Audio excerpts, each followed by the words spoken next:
Bonjour à tous, bon allez c'est parti, je vous fais cette vidéo là qui a bien longtemps que j'aurais dû vous faire sur le montage d'un faisceau électrique sur un espace 5.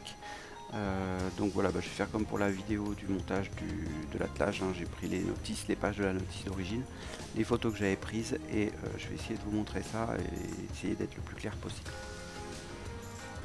Alors la notice, bon ça c'est la page de couverture de la notice, donc pour espace 5, ok. Faites attention lors de votre commande, savoir si vous commandez une prise 13 broches ou une prise 7 broches, hein. 13 broches c'est plus pour les caravanes et 7 broches pour les remorques. À savoir que c'est ce qui est marqué sur la page de couverture, c'est compatible pour une remorque soit avec des ampoules classiques, soit avec des ampoules à LED. Il y a ça maintenant de plus en plus sur les remorques et les caravanes.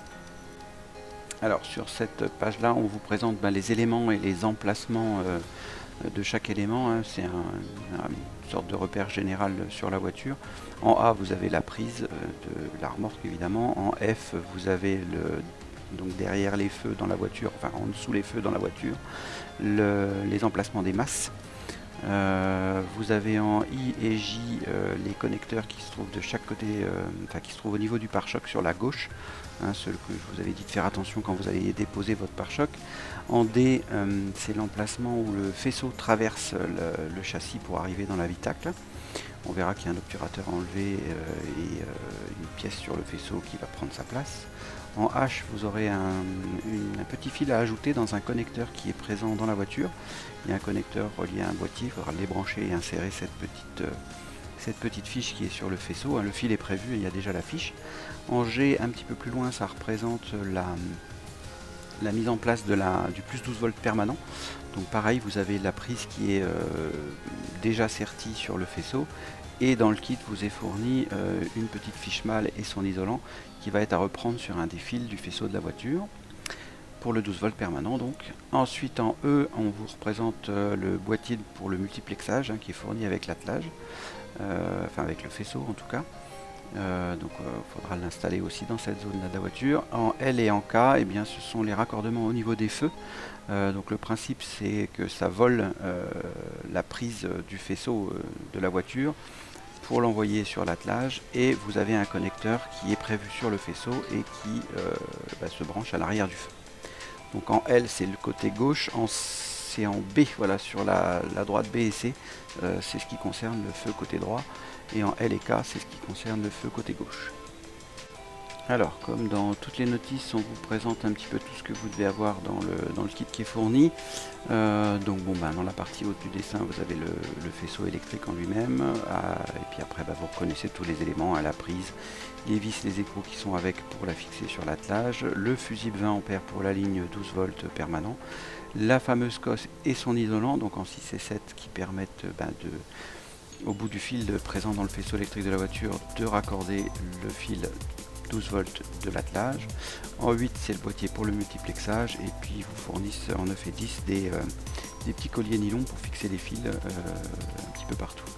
La pièce numéro 11, on le verra, c'est une pièce qui vient sur la prise numéro 2, la prise de la boule, la prise principale quoi. En dessous il vous récapitule les outils dont vous avez besoin. Bon, rien d'extraordinaire, un tournevis torse, tournevis plat, cliquet, pince à sertir, pince à dénuder, une paire de ciseaux, et puis des douilles 10 et 11 en taille et petites clés plates. Tout ça c'est pour fixer la boule sur le support.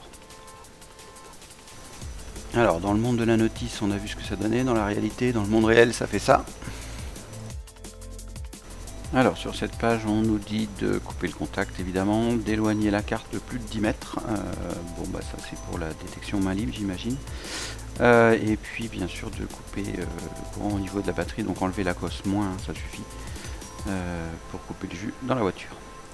Alors ensuite vient l'étape de dégarnissage, hein, donc on nous demande bien sûr d'enlever la plage arrière, d'enlever la partie de plancher qui se trouve à l'arrière de la voiture, hein, pas la totalité de la moquette heureusement.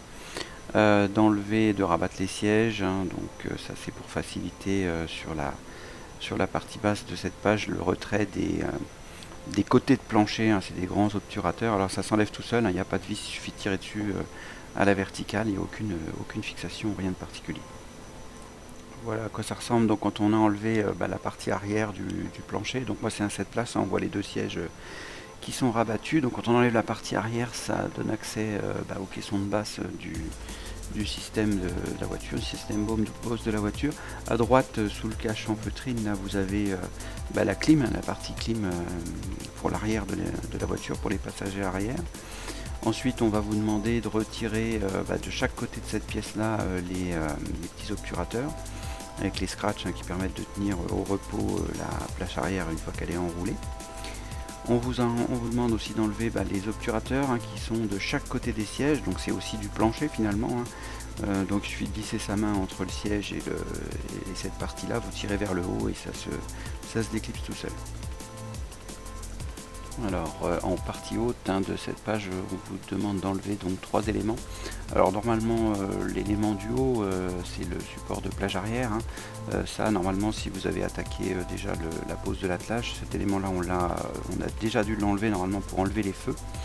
Bon, si c'est pas le cas, vous avez 2 vis, une à chaque extrémité, c'est du torx de 20. Faites attention en la déposant, vous avez la petite prise qui fait tenir, qui alimente la prise allume-cigare à cet endroit-là, et puis la petite prise de l'éclaireur aussi à débrancher pour être tranquille. Ensuite, les 2 autres éléments que vous avez enlevés, c'est l'accoudoir. Alors lui, pour le retirer, il n'y a pas de difficulté particulière. Il est clipsé aussi, il faut tirer vers le centre du coffre. Tirez bien à l'horizontale. Et puis concernant l'enjoliveur au niveau du panneau de commande du rabattage électrique des sièges, il faut faire levier avec un tournevis, quelque chose d'assez rigide. Et pareil, ça va se déclipser. En partie basse de la notice, on vous montre comment retirer la garniture du côté gauche du coffre. Donc là, ça se fait en 3 étapes. La première étape, il faut enlever l'habillage du pied de porte côté arrière gauche, la partie arrière. Donc là c'est pareil, c'est clipsé, il n'y a pas de vis.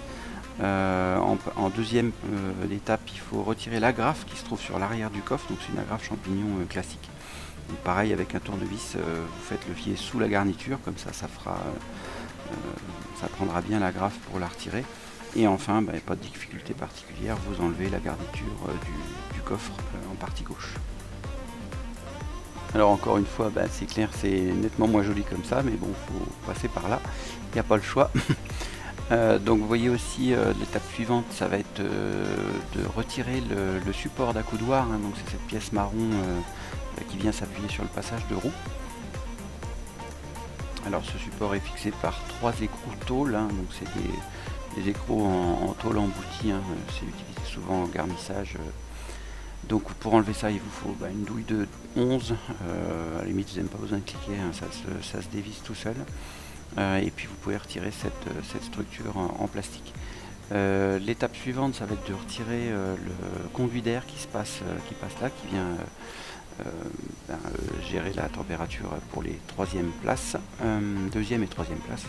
Alors là, il faut faire attention, il y a une agrafe, vous voyez en partie 1, c'est repéré 1, et cette agrafe là est absolument pas accessible, elle est assez loin dans la partie plastique au-dessus. Pour ça, il faut prendre un tournevis. Donc je vous ai pris des photos pour ça. Et donc en premier lieu, il faut enlever cette agrafe. En deuxième lieu, faire glisser le tube vers le haut avant de pouvoir le retirer. Voilà, donc l'agrafe champignon à retirer, elle se trouve donc sur la gauche du conduit. Le mieux c'est de prendre un tournevis pareil assez long et aller faire levier, non pas sous la tête de l'agrafe, parce que soit elle se plie, soit elle se casse, mais directement en dessous la pièce plastique, l'extension plastique qui vient recevoir cette agrafe là. Vous faites levier et ça se décroche. Donc voilà à quoi ça ressemble une fois que c'est déposé. Quand on le voit avant, c'est mieux pour le dégrafer, on sait un peu comment c'est fait. Alors, une fois que le tuyau de chauffage est retiré, vous allez pouvoir écarter l'insonorisant qui va nous permettre d'avoir accès au point de passage du faisceau électrique. Donc c'est prévu, il y a un obturateur à cet endroit-là, donc qui est représenté sur la notice. Donc il faut enlever l'obturateur, vous pouvez vous en débarrasser ou vous le gardez pour peut-être faire autre chose, du bricolage ou autre. Et à la place de cet obturateur là, il y en a un de prévu sur le faisceau qui fait passe-câble. Donc c'est à cet endroit là que vous allez pouvoir faire passer votre câble par le trou prévu à cet effet. Donc à cet endroit là, c'est ce qui vous expliquait en deuxième partie sur la notice, vous allez avoir une partie du faisceau qui va traverser, et vous allez avoir une partie qui va remonter vers le feu arrière gauche pour aller piquer le jus pour l'envoyer sur la prise de l'attelage. Alors moi, contrairement à la notice, là j'ai préféré mettre en place la boule en premier et ramener mon faisceau sur la partie gauche de la caisse, et l'autre partie, on le verra après, vers la partie droite. Bon, c'est un choix, je sais pas, j'ai peut-être eu peur que ma boule ne passe pas par tous les chemins que je devais faire emprunter le câble. Donc j'ai commencé par la boule et je suis remonté sur le côté gauche. De mémoire, je pense que si vous suivez la notice telle quelle, ça doit fonctionner aussi, ça doit passer aussi dans l'autre sens. En partant du côté gauche vers le centre, puis le côté droit. Bon, moi j'ai juste commencé par la boule et j'ai réparti gauche et droite. Donc ça, vous verrez, regardez si ça passe, mais normalement ça devrait. Voilà, vu de l'extérieur, l'endroit où doivent passer les câbles, donc j'ai enlevé l'obturateur, et c'est à cet endroit-là qu'il faut passer les câbles. Voilà, donc sur cette photo, voilà, je suis en train de passer les câbles par le trou prévu. On voit donc le connecteur noir, c'est celui qui va être branché au boîtier pour le multiplexage. On voit aussi le fil blanc-marron qui va être relié à une masse. Le petit fil marron qui lui va être branché plus tard dans un connecteur, et le fil rouge qui sert à l'alimentation 12 volts permanent. Voilà, donc sur cette photo on voit l'obturateur, le nouvel obturateur qui fait aussi passe-câble qui est mis en place. Donc la traversée des câbles est faite. Vous avez aussi un câble qui va se relier, on voit c'est les fils jaunes et noirs là, ça va se relier au faisceau de la voiture. C'est ce qui concerne les radars de recul, etc. Tout ça c'est branché à cet endroit là. Et puis le connecteur qui est en attente, lui c'est le connecteur qui va recevoir la connectique qui est encore sur le pare-choc, c'est-à-dire que sur le pare-choc on avait vu qu'on avait débranché deux connecteurs, et il y en a un des deux qui va se brancher dans le câble, celui où il y a le fil bleu, et vous avez un autre connecteur qui va se brancher sur le connecteur qui est sur la caisse là, qui est encore libre au moment de cette photo là. Voilà, donc attacher un petit peu à cet endroit là les câbles pour pas que ça ballotte ou que ça vibre dans la caisse, que ça vienne pas vibrer et vous créer des bruits à cet endroit là quoi. Voilà, donc là on vous montre le parcours que doivent effectuer les câbles. Donc ils les fixent eux sur la traverse tout simplement avec les colliers qui sont fournis. Donc vous devez avoir une partie qui remonte en haut à droite, là, les repères B et C. Donc ça c'est pour le feu, côté droit tout simplement. Alors sur cette planche on vous montre les deux possibilités que vous avez pour installer votre prise boule sur le support qui est prévu à cet effet sur l'attelage. Sur le câble en lui-même où vous avez la prise, vous avez deux systèmes d'étanchéité différents, suivant que si votre boule si votre prise de boule est escamotable ou pas. Sur le schéma du haut, vous voyez la fixation, la plaque tôle qui reçoit la prise, elle ne bouge pas, elle est fixe. Donc quand c'est comme ça, il faut prendre le système d'étanchéité avec une sortie de câble vers l'arrière de la prise. Alors que si vous regardez sur le dessin du bas, vous voyez la plaque, c'est cette plaque là qui permet de tourner, d'escamoter votre prise ou pas. Et à ce moment là, si vous prenez ce montage là, si vous avez ce montage là sur votre attelage, il faudra faire sauter l'autre système d'étanchéité.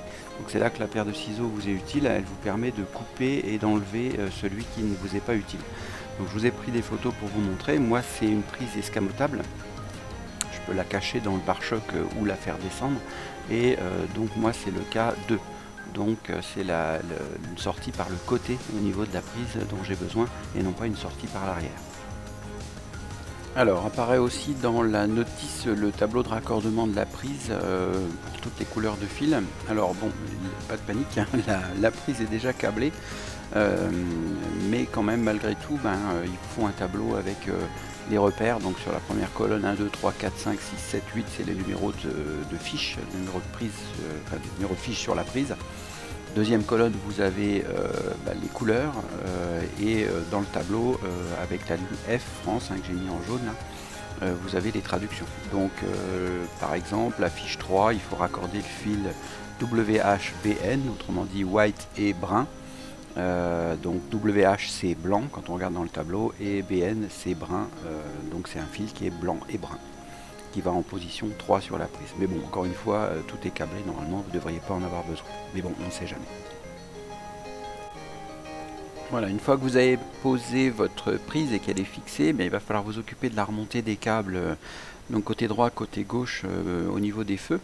Alors là c'est côté droit, hein, côté passager, donc vous voyez le fil que j'ai entre mon annulaire et mon auriculaire, donc c'est le câble de l'attelage, et ce que je tiens entre le pouce et l'index, c'est le raccordement qu'on doit faire avec le fil qui arrive à l'origine sur le feu.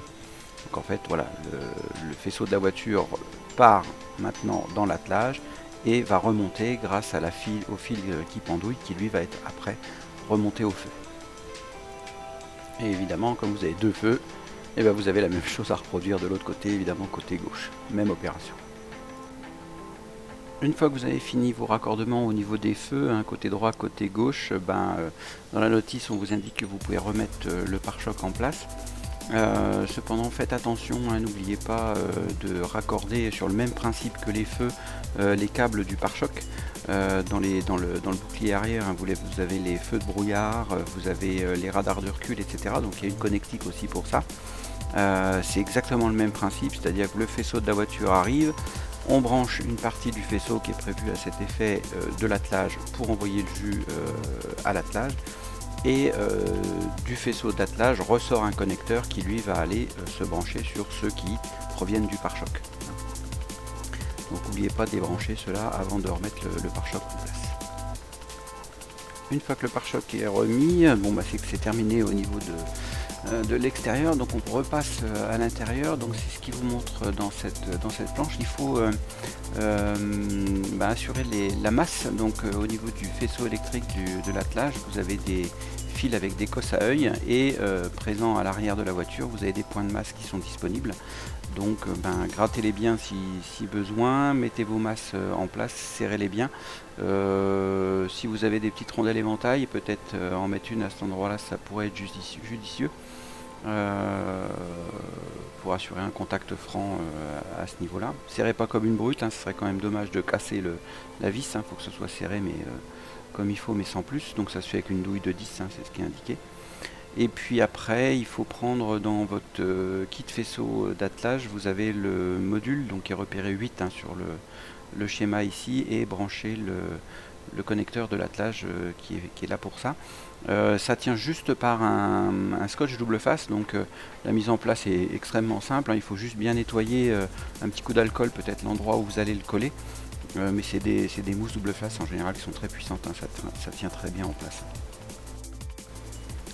Ensuite vous avez une étape qui est un petit peu délicate, là il faut faire attention, il faut passer en mode je fais gaffe. On vous demande d'ajouter une fiche dans un connecteur qui est déjà présent dans la voiture. Donc ça se situe, c'est le boîtier qui se trouve juste à côté de celui qu'on vient de mettre en place. Donc il faut le dévisser, hein, il faut le démonter, et sur le connecteur, il faut sortir le connecteur, et ensuite donc on vous demande sur l'étape 2 là, de ce dessin là, de soulever cette espèce de petite barrette. C'est en fait un verrouillage qui vient tenir en place toutes les petites connexions dans le connecteur. Alors c'est pas précisé, moi je vous recommande d'appuyer sur les côtés, parce que si vous essayez de soulever l'ergot sans appuyer sur les côtés, si vous essayez de tirer un petit peu sur cette petite plaquette là, elle risque de casser. Donc avec un tournevis, il faut appuyer sur les côtés, ça permet de déverrouiller cette petite plaquette là. Vous la soulevez, et après dans le petit trou repéré 24, vous enclenchez le fil qui a déjà cette petite coche qui est prévue à cet effet là. Vous rentrez ça dedans, vous entendez le clic, et une fois que c'est fait, vous repoussez l'espèce de petite palette, c'est indiqué au repère 4, pour la remettre en place. Faites juste attention, oui, un petit truc en plus, là, faites attention quand vous mettez en place la petite cosse, il y a un sens, il faut bien respecter le sens, c'est le même que celui indiqué sur le dessin.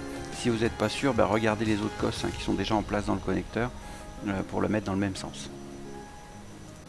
Alors nous voici arrivés à l'étape qui est la plus chiante, en tout cas c'est ce que, ce que reconnaissent les gens qui posent des attelages fréquemment, c'est l'amener du plus 12 volts, le plus permanent sur la prise de l'attelage. C'est ce qui est le plus chiant parce que dans les voitures classiques il faut remonter jusqu'à la batterie, poser un fusible, etc. Donc il faut dégarnir tout le côté. Heureusement c'est plus le cas dans les voitures modernes, c'est déjà, pour toutes j'en sais rien, mais enfin en tout cas sur l'espace c'est comme ça. Chez Renault je crois que toutes les nouvelles voitures sont comme ça aussi. Donc on vous demande ici de repérer le faisceau électrique, et en fait le plus 12 volts est déjà présent dans le faisceau. Il est caché, il est protégé, isolé évidemment, et le fusible qui alimente cette ligne là n'est pas en place. Donc le but du jeu ça va être de le retrouver parmi tous les fils qu'il y a dans ce faisceau. Donc dans le dessin en haut à gauche on nous montre, alors c'est pas forcément très clair, mais on nous montre le câblage, le faisceau en lui-même. Et en réalité, vous allez le voir sur les photos, il faut suivre ce câblage là, et à un endroit vous avez un scotch rose jaune, un isolant électrique jaune qui est en place.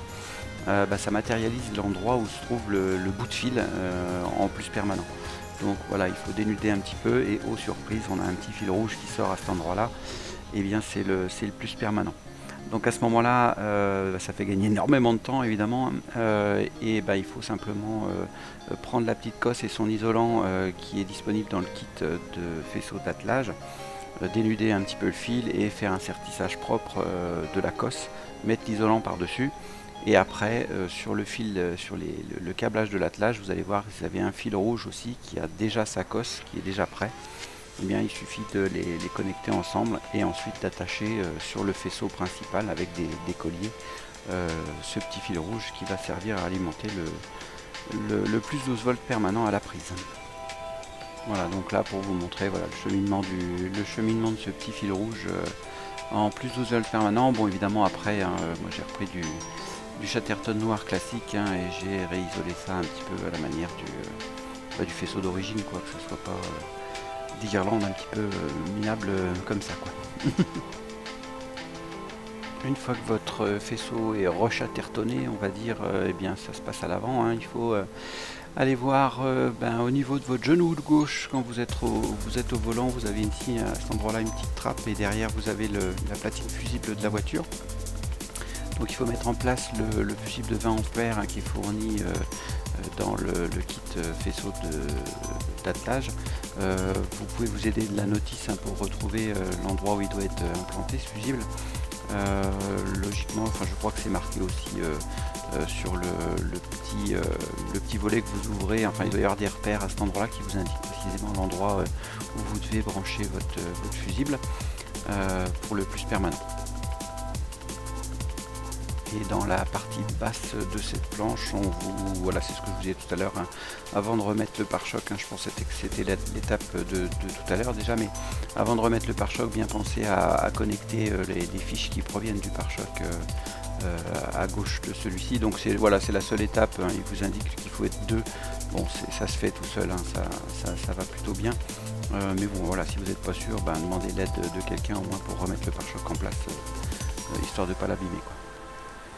Ensuite, c'est les dernières étapes, donc c'est que du remontage, tout simplement, du rhabillage. On remet dans l'ordre inverse le support en plastique d'accoudoir. Ensuite, on remet en place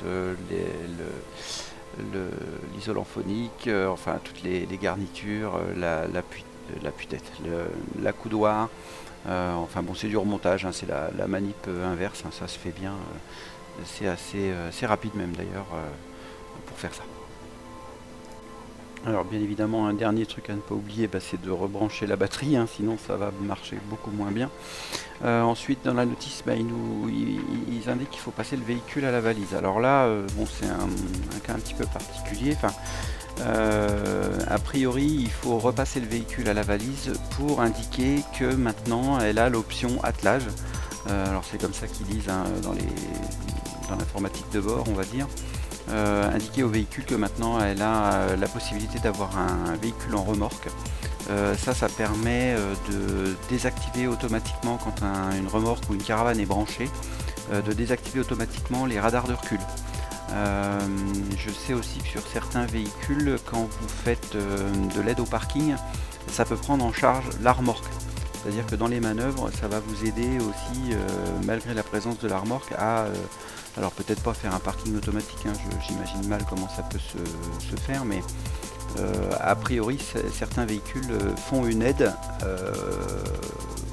à la marche arrière, en tout cas, quand vous avez une remorque à ce niveau-là. Alors ça, je ne sais pas encore comment ça fonctionne, j'ai jamais vu ça. Mais enfin, en tout cas, ce qui est bien pratique, c'est la désactivation automatique des radars de recul quand vous avez un véhicule attelé et que vous passez la marche arrière. Autre raison aussi pour déclarer dans l'électronique de bord la présence de la remorque, c'est pour tout ce qui est ABS, pas l'anti-patinage, mais l'ESP, pareil, hein, il prend en charge aussi la présence de l'attelage au niveau de ces réglages. Donc l'ESP, hein, pour ceux qui ne connaissent pas, c'est en virage, hein, si vraiment le véhicule voit que vous allez sortir de la route, eh bien, il va actionner le freinage sur les roues intérieures au virage et laisser libre les roues extérieures au virage pour aider le véhicule en dernier recours à essayer de revenir sur sa trajectoire. Donc ça aussi, a priori, quand là, vous avez une remorque ou une caravane qui est présente, le système le prend en charge aussi. Voilà. Bon, tout est relatif. Quand le SP se déclenche, on dit toujours que c'est vraiment la dernière chance, quoi. Alors un ou deux derniers points par rapport à cette mise à jour au niveau de la voiture. Déjà, voilà, en faisant ça, vous avez aussi des remontées d'informations au tableau de bord, c'est-à-dire quand la remorque est détectée, ça vous indique au tableau de bord que la remorque est présente et que donc ça va désactiver automatiquement les radars de recul, etc. Il me semble, alors là c'est à vérifier, hein, j'en suis plus certain, mais que ça vous savez, au niveau des rétroviseurs, vous avez des alertes au niveau de l'angle mort avec un petit voyant. Il me semble que ça aussi c'est désactivé. Et puis voilà, dernier point surtout, c'est celui-là, c'est que moi quand j'ai eu tout installé, j'avais toutes ces fonctions là et pourtant je n'ai pas passé le véhicule à la valise. Tout a été détecté présent. Enfin voilà, la remorque quand elle est branchée, quand la remorque est en place, j'ai une alerte au tableau de bord, donc le véhicule sait que la remorque est en place. Donc bon, à voir, hein, faites-le pas à votre révision, moi je vous encourage à le faire, hein, on ne sait jamais, vous dites que vous avez monté votre attelage et que vous seriez intéressé par que ça soit rentré dans le système, si ça s'est pas fait automatiquement. Moi c'est ce que je ferai lors de ma prochaine révision, j'en parlerai. Donc voilà, sinon en résumé, pour le montage, que ce soit de l'attelage ou du faisceau, honnêtement ça se fait bien, hein, tout est prévu autant par le constructeur du véhicule que par le kit d'attelage en lui-même, hein. Bon, c'est très long à expliquer, mais en réalité ça se fait plutôt bien. Moi je suis rentré dans les détails, les petits points un petit peu importants à avoir, mais franchement il n'y a pas de difficulté particulière. Si vous bricolez un petit peu, tout le monde peut faire ça. Voilà, et j'espère que ça vous intéressera, que ça vous aura plu et puis que ça vous aura aidé. C'est surtout ça l'objectif de ces deux petites vidéos. Donc voilà, allez, bonne journée, bon courage pour le montage. Au revoir.